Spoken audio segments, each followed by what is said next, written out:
Di setiap masa, sejarah selalu berputar dalam lingkaran yang sama. Masa sulit melahirkan orang-orang kuat. Orang kuat menciptakan masa indah dan damai.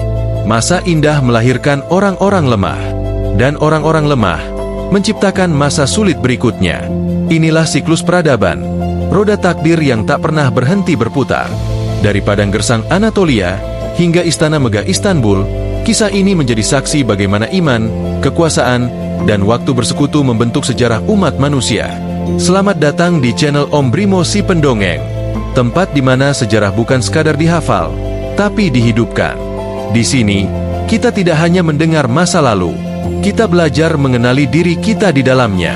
Jangan lupa tekan tombol subscribe, nyalakan lonceng notifikasinya, dan tulis pendapatmu di kolom komentar. Karena setiap kisah besar selalu dimulai dari satu suara kecil yang berani bertanya.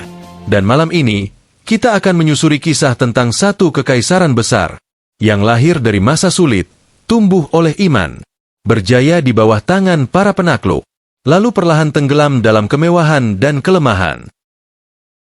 Bab 1. Lahir dari masa sulit. Di tanah gersang Anatolia, di antara bayang-bayang pegunungan dan reruntuhan kerajaan lama, lahirlah sebuah kisah yang tak disangka akan mengubah wajah dunia. Akhir abad ke-13, dunia Islam di wilayah Turki sedang retak. Kekaisaran Seljuk yang dulu berjaya kini tinggal abu. Serangan bangsa Mongol menghancurkan kota-kota, membunuh pemimpin, dan memecah belah umat. Suku-suku Turki Oghuz yang dulu setia di bawah Panji Seljuk kini terombang-ambing, hidup berpindah-pindah, berperang demi bertahan hidup. Dari masa sulit inilah, satu suku kecil bangkit. Suku Kai, tak besar, tak kaya, hanya dikenal karena keberanian mereka. Di antara mereka, lahirlah seorang pemimpin yang tak pernah mengejar tahta, hanya kebenaran dan kehormatan, Ertuğrul B. Ertuğrul bukan kaisar, bukan sultan, bukan orang besar. Ia hanya kepala kabilah yang hidup di masa penuh bahaya. Namun masa sulit punya cara aneh membentuk manusia. Mereka yang dikepung penderitaan justru menemukan keteguhan yang tak dimiliki orang-orang yang hidup nyaman. Ertuğrul memimpin kaumnya dengan iman dan keberanian.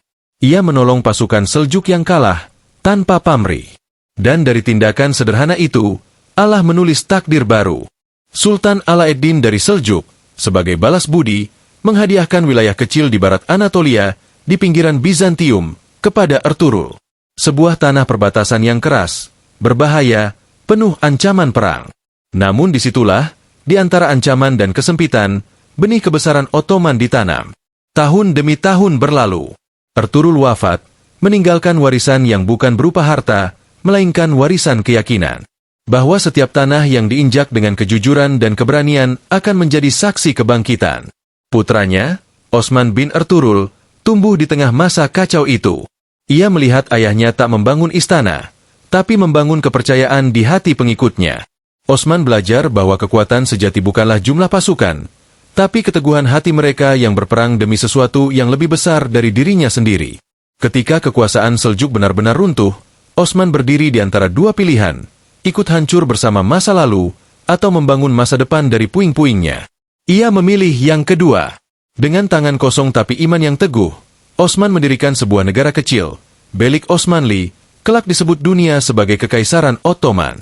Wilayahnya sempit, hanya beberapa desa, tapi semangatnya seluas langit. Ia dan pengikutnya hidup dari perang perbatasan melawan Bizantium, menegakkan keadilan, dan melindungi rakyat yang teraniaya tanpa memandang asal mereka. Lambat laun, orang-orang datang bergabung. Para pengembara, pejuang, ulama, dan pedagang, semua tertarik dengan kepemimpinan Osman yang sederhana tapi berwibawa. Dalam hati mereka tumbuh keyakinan bahwa inilah permulaan sesuatu yang besar. Sementara kerajaan lain sibuk mempertahankan kemewahan, Osman menanam disiplin dan keimanan. Ia mengajarkan anak-anak mudanya bahwa dunia selalu berputar, kejayaan bukan hadiah, tapi ujian, dan kehancuran bukan kutukan, tapi panggilan untuk bangkit. Dari padang perbatasan yang sunyi itu, sebuah takdir mulai bergerak. Satu suku kecil akan tumbuh menjadi kerajaan, lalu kekaisaran, dan akhirnya simbol peradaban yang membentang 3 benua. Namun semua itu bermula dari sini, dari seorang ayah yang berjuang tanpa pamrih, dan seorang anak yang percaya bahwa masa sulit bukan akhir, melainkan awal dari segalanya. Ketika dunia memalingkan muka, Tuhan menatap mereka yang masih berjuang. Dari tangan-tangan lemah itulah, sejarah menulis kekuatan baru. Bab 2. Bangkitnya orang-orang kuat. Masa demi masa berlalu. Suku kecil yang dulu hidup dari perburuan dan peperangan kini mulai berubah menjadi negara muda yang terorganisir.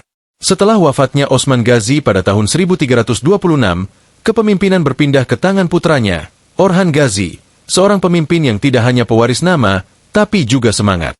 Di bawah Orhan, mimpi sang ayah tumbuh menjadi kenyataan. Ia menaklukkan Bursa, sebuah kota penting di barat Anatolia, dan menjadikannya ibu kota pertama Kekaisaran Ottoman. Kota itu bukan sekadar benteng strategis. Di sanalah, untuk pertama kalinya, bangsa Osmani memiliki pusat pemerintahan yang tetap, tempat hukum ditulis dan pasukan dibentuk.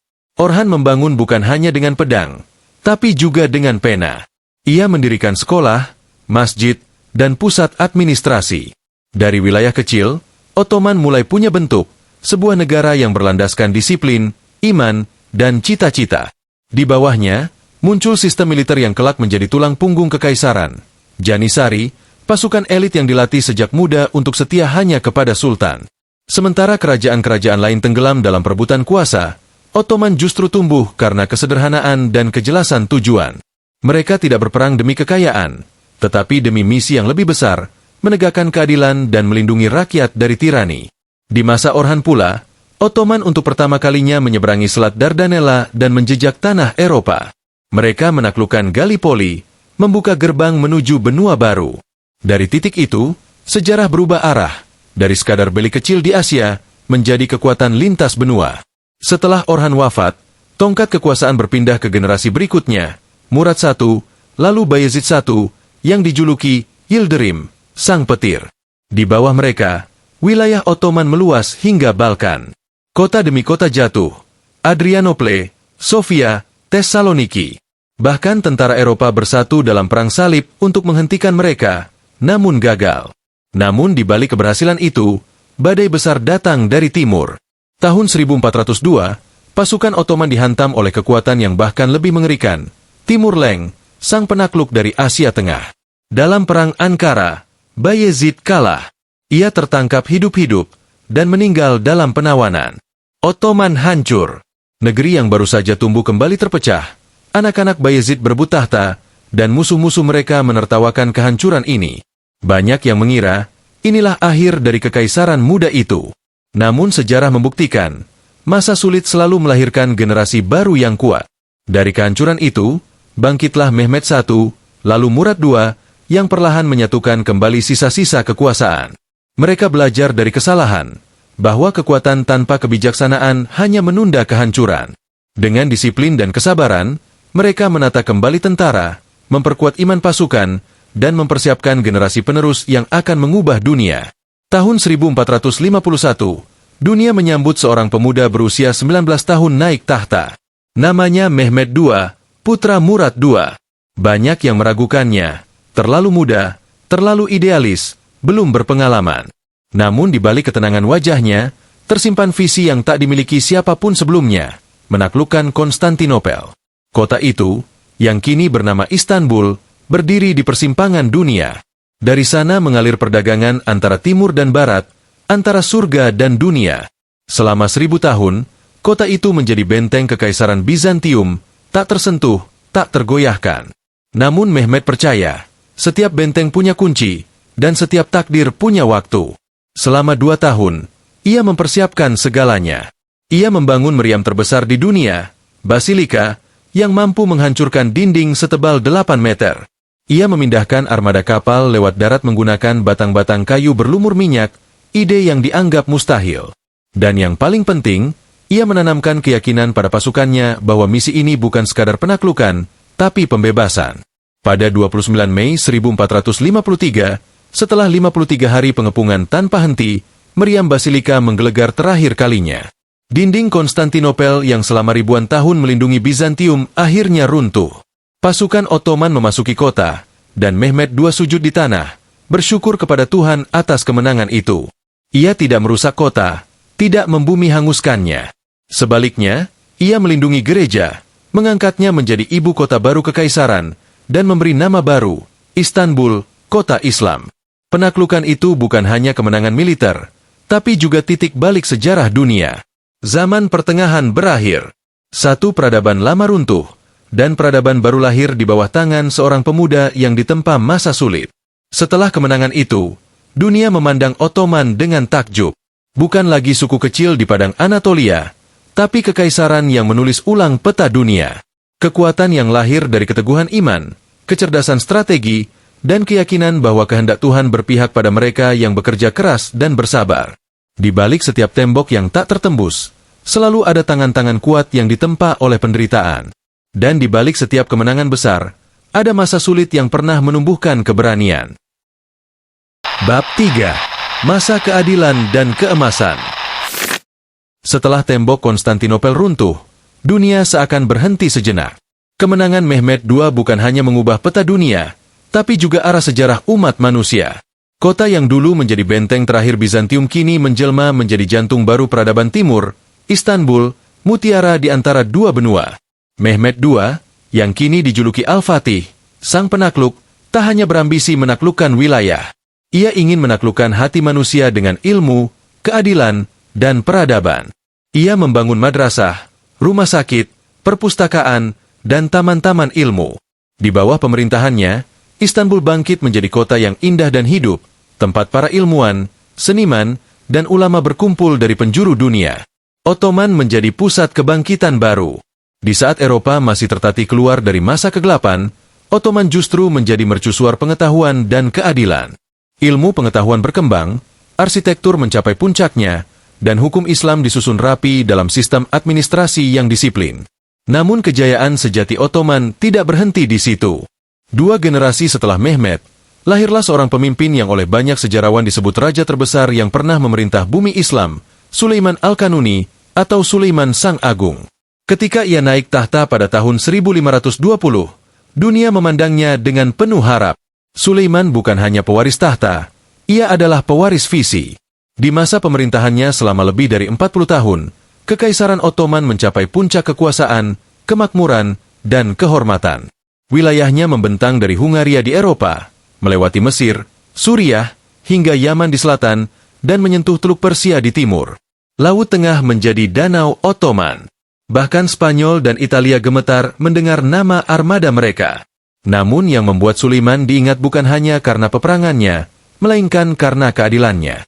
Ia dijuluki Al-Kanuni, sang pembuat hukum, karena berhasil menyusun sistem hukum yang menggabungkan nilai-nilai agama dan kemanusiaan. Ia menegakkan keadilan tanpa pandang status, bahkan terhadap pejabat istana sekalipun.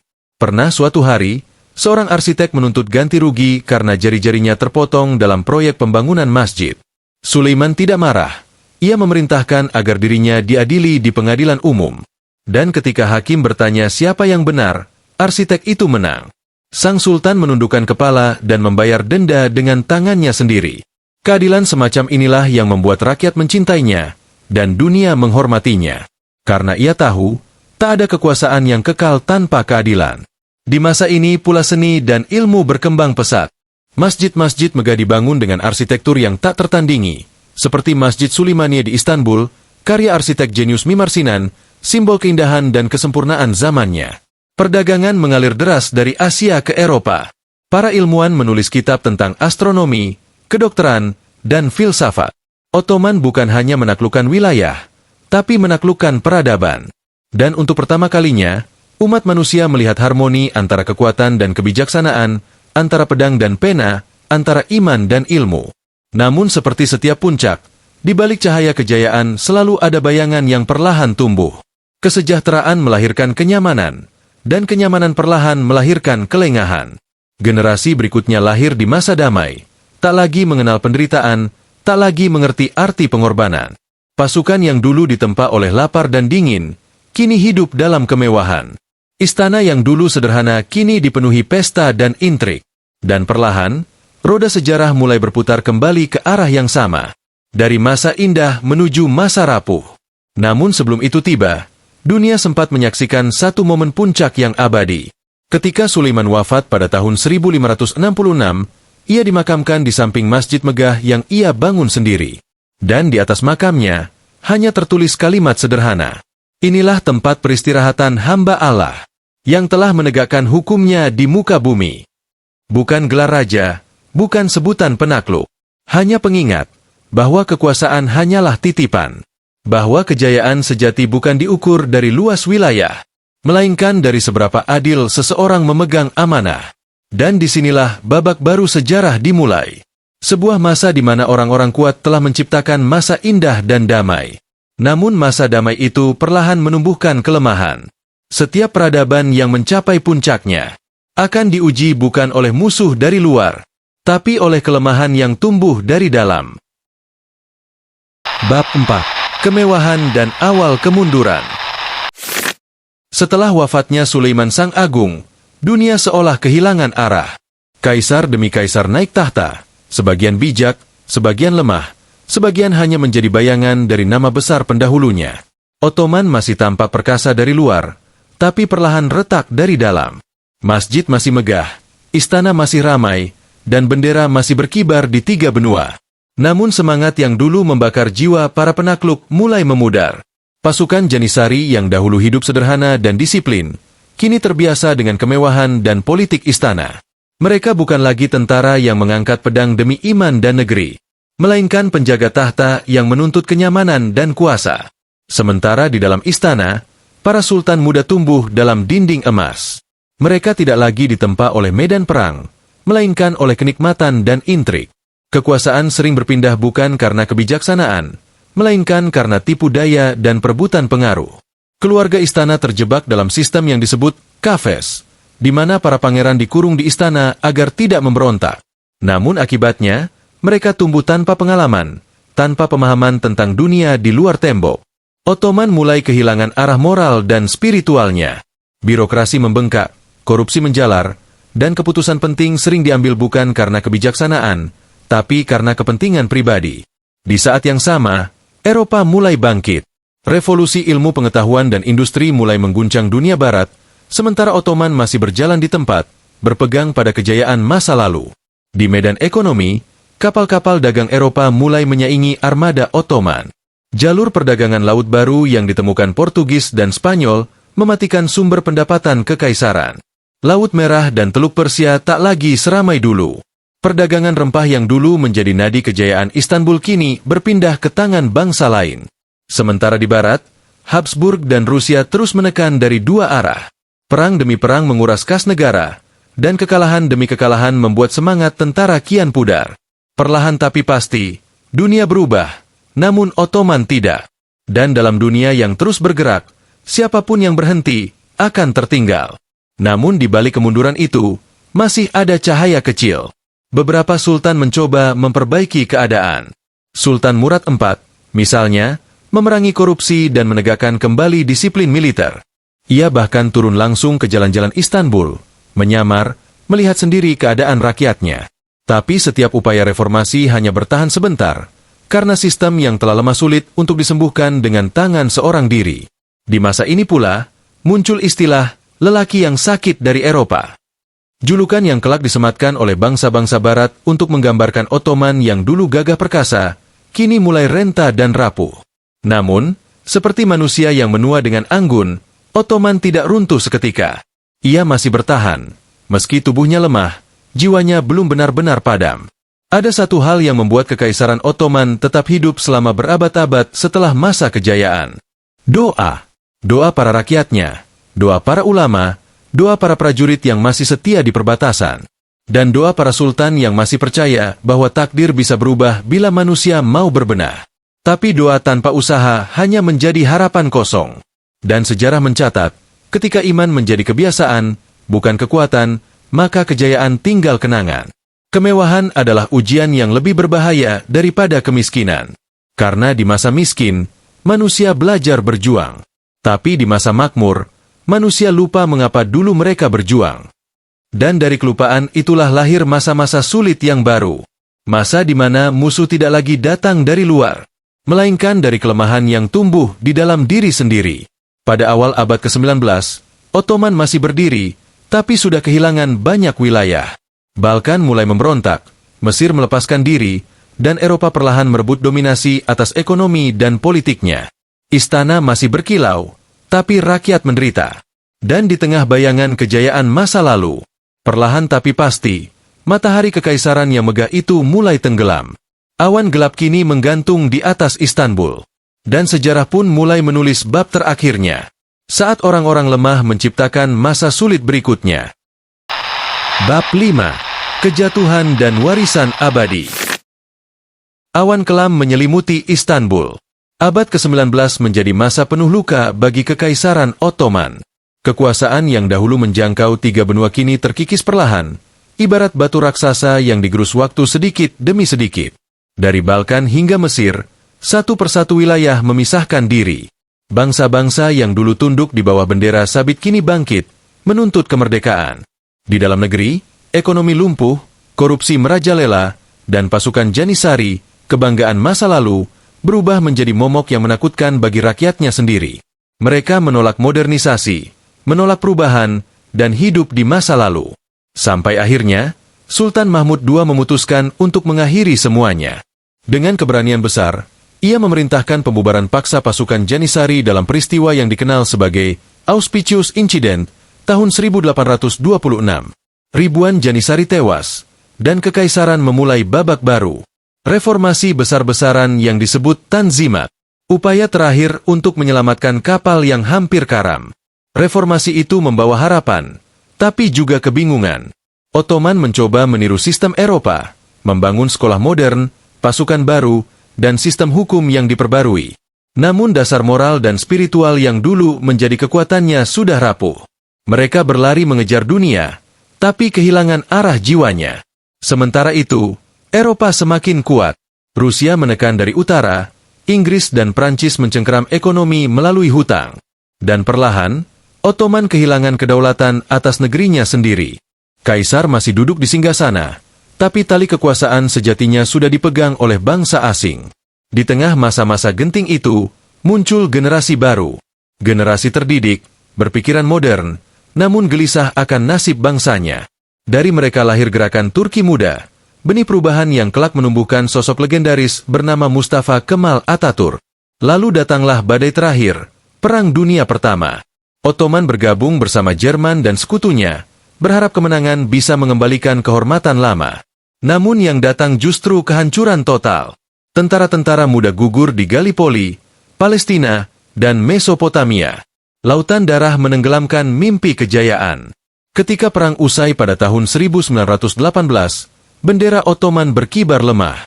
Dan di atas reruntuhan istananya, perjanjian pahit ditandatangani. Kekaisaran yang telah berdiri selama lebih dari 6 abad resmi berakhir.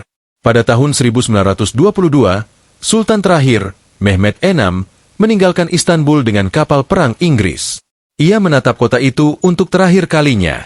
Kota yang dulu ditaklukkan oleh leluhurnya dengan darah dan doa, kini ditinggalkan dalam keheningan dan air mata. Namun sejarah bukan hanya tentang apa yang runtuh, melainkan juga tentang apa yang ditinggalkan. Dari puing-puing kekaisaran itu lahirlah Republik Turki, dengan semangat baru, identitas baru, dan arah baru. Dan meski Ottoman telah tiada, jejaknya tidak pernah benar-benar hilang.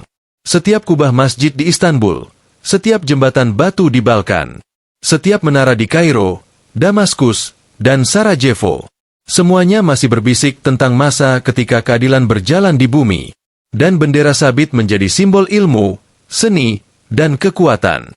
Tak ada yang abadi, kecuali pelajaran dari yang telah tiada. Kisah Ottoman adalah pengingat bagi seluruh umat manusia, bahwa kejayaan tidak lahir dari kemewahan, melainkan dari perjuangan dan pengorbanan. Bahwa iman tanpa ilmu akan buta, dan ilmu tanpa iman akan kehilangan arah. Mereka yang ditempa dalam masa sulit menciptakan dunia yang megah. Namun generasi yang lahir dalam kenyamanan lupa bahwa dunia megah itu dibangun dari air mata dan darah. Dan ketika lupa itu menjadi kebiasaan, sejarah pun berputar kembali. Kini, ketika kita menatap reruntuhan Istana Topkapi, atau mendengar gema adzan dari Menara Hagia Sophia, kita tak hanya melihat masa lalu, kita melihat cermin. Cermin dari diri kita sendiri, yang terus dihadapkan pada siklus yang sama.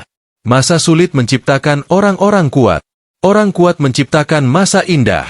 Masa indah menciptakan orang lemah. Dan orang lemah menciptakan masa sulit berikutnya. Dan begitulah roda sejarah berputar, bukan untuk menghancurkan, tapi untuk mengingatkan. Inilah akhir dari kisah Kekaisaran Ottoman. Sebuah kisah tentang kekuatan dan kelemahan, tentang kejayaan dan kehancuran, tentang manusia dan waktu. Dan seperti setiap kisah besar, ia tidak benar-benar berakhir. Ia hanya berubah bentuk, menunggu untuk terulang di tangan generasi berikutnya. Setiap kisah besar selalu berakhir dengan keheningan. Tapi dari keheningan itulah lahir kesadaran bahwa sejarah bukan hanya tentang mereka yang telah hidup, tapi juga tentang kita yang hari ini sedang menulis bab berikutnya. Kekaisaran Ottoman mungkin telah runtuh, tapi pelajaran darinya masih hidup di hati mereka yang mau belajar tentang pentingnya perjuangan, tentang bahayanya kenyamanan, dan tentang bagaimana waktu selalu menguji kekuatan manusia. Karena sejatinya, masa sulit, masa kuat, masa indah, dan masa lemah bukan hanya milik kerajaan, tapi milik setiap diri yang bernama manusia. Terima kasih sudah menonton sampai akhir. Jika kisah ini membuatmu berpikir, membuatmu merenung, atau sekadar membuatmu mengingat siapa dirimu sebenarnya, maka tekan tombol subscribe, nyalakan loncengnya, dan tulis di kolom komentar apa yang paling berharga dari masa sulit menurutmu. Karena setiap komentar bukan sekadar tulisan, tapi jejak kecil dari manusia yang masih percaya pada arti sejarah. Aku Om Brimo si pendongeng. Sampai jumpa di kisah berikutnya, di mana sejarah kembali berbisik, dan waktu kembali menguji manusia. Selamat malam, dan ingatlah, setiap kejayaan dimulai dari kesederhanaan.